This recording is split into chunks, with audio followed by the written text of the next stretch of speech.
Hi everyone, இன்றைக்கி நம்மளோட top cook dupe குக்கில் ஃபெஃப்சி விஜயன் பண்ண mango pudding with rice kheer recipe தாங்க பார்க்க போகிறோம். ஸோ இந்த ரெசிபிக்குள்ளே போகிறதுக்கு முன்னாடி இது வரைக்கும் நீங்கள் எங்களோட சேனல் சப்ஸ்கிரைப் பண்ணினா கண்டிப்பாக சப்ஸ்கிரைப் பண்ணிவிடுங்க. மறக்காம பக்கத்தில் இருக்க பெல் பட்டனையும் ப்ரெஸ் பண்ணிவிடுங்க. இப்போ வீடியோக்குள்ளே போகலாம். நான் இங்கே 1 கப் அளவுக்கு ரைஸ் எடுத்திருக்கேன். ஸோ இந்த ரைஸை ஒரு மிக்சர் ஜாரில் சேர்த்து நல்ல ஒரு ஃபைன் பேஸ்ட்டை அரைச்சி எடுத்துக்கலாம். இதை ஒரு பவுலில் சேர்த்துக்கலாம்.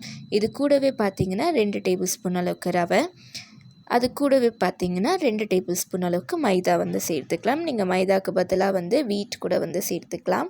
1 டேபிள் ஸ்பூன் அளவுக்கு சர்க்கரை, கொஞ்சமாக உப்பு சேர்த்துட்டு எல்லாத்தையுமே நல்லா பிசைஞ்சு வச்சுக்கலாம். கொஞ்சமாக எண்ணெய் தடவி ஒரு 10 மினிட்ஸ்க்கு ரெஸ்ட் ஆக விட்டுருங்க. அடுத்ததாக நம்மளோட நான் இங்கே ஒரு மேங்கோ எடுத்திருக்கேன். ஸோ இந்த மேங்கோவை நல்லா வாஷ் பண்ணிவிட்டு இதோட தோலெல்லாம் பார்த்திங்கன்னா நல்லா பீல் பண்ணி எடுத்துகிட்டு இதை சின்ன சின்னதாக கட் பண்ணி ஒரு மிக்ஸி ஜாரில் சேர்த்துக்கலாம். இதை நல்லா ஃபைனாக அரைச்சி எடுத்துக்கலாம். இப்போ பார்த்திங்கன்னா ஒரு பேனில் 1 கப் அளவுக்கு பால் சேர்த்துக்கிறேன். பால் சேர்த்துட்டு நல்லா பொங்கி வரணும். பால் நல்லா கொதிச்சதுக்கப்புறமா இதில் நம்ம ரெடி பண்ணி வச்சுருக்க அந்த சுகர் அண்ட் அது கூடவே ரைஸ் இதெல்லாமே சேர்த்துக்கலாம். இப்போ பாருங்கள், பால் நல்லா கொதிச்சிருச்சு. இதில் நம்ம எடுத்து வச்சுருக்க அந்த குக்டு ரைஸ் இருக்கு இல்லையா, ஸோ அந்த ரைஸ் சேர்த்துட்டு நல்லாவே இன்னும் கொஞ்சம் நேரம் இது நல்லா கொதிக்க விடலாம். ஒரு 5 to 10 மினிட்ஸ் கழித்து பார்த்திங்கன்னா இந்த ரைஸ் அண்ட் பாலெல்லாம் பார்த்திங்கன்னா நல்லாவே மிக்ஸ் ஆகிருக்கும். இப்போ இதில் ஒரு 5லேருந்து 6 டேபிள் ஸ்பூன் அளவுக்கு சுகர் சேர்த்துக்கலாம். ஸ்வீட்னஸ்க்கு ஏற்றபடி சேர்த்துக்கோங்க.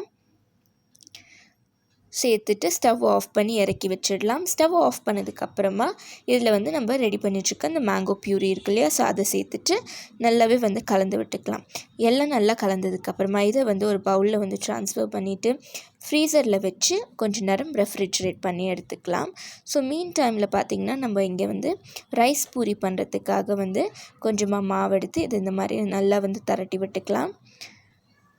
சின்ன சின்ன சைஸில் நம்ம திரட்டி எடுத்து வச்சுக்கலாம். இதை ப்ரீஹீட் பண்ணி வச்சுருக்க ஆயிலில் நல்லா ஃப்ரை பண்ணி எடுத்துக்கலாம். பாருங்கள் எவ்வளோ சூப்பராக உப்பி வருது பூரி. மீந்து போன சாதத்தில் நம்ம இந்த மாதிரி பண்ணும்போது ரொம்பவே டேஸ்டி அண்ட் யம்மியாக இருக்கும். பாருங்கள் எவ்வளோ சூப்பராக நல்லா உப்பி வந்திருக்கு. அவ்வளோதாங்க, ரொம்பவே யம்மி அண்ட் டேஸ்டியான mango pudding with rice kheer super and டேஸ்டியாக ரெடி ஆகிடுச்சு. அண்ட் ரைஸ் பூரியும் பார்த்திங்கன்னா ரொம்ப சாஃப்ட் அண்ட் ஃப்ளஃபியாக இருக்குது. இது மட்டும் இல்லைங்க, இதுக்கு முன்னாடி எங்களோட சேனல் நாங்கள் நிறைய ரெசிபீஸ் அப்லோட் பண்ணியிருக்கோம். இது வரைக்கும் பார்க்காதவங்க கண்டிப்பாக பார்த்துருங்க. இந்த வீடியோ உங்களுக்கு பிடிச்சிருந்ததுன்னா கண்டிப்பாக கல்பனா பிளாஸாக்கு லைக் பண்ணுங்கள், ஷேர் பண்ணுங்கள், சப்ஸ்கிரைப் பண்ணுங்கள், மறக்காமல் கமெண்ட் பண்ணுங்கள். Stay tune with the channel for a upcoming video. See you, ta-ta, bye-bye.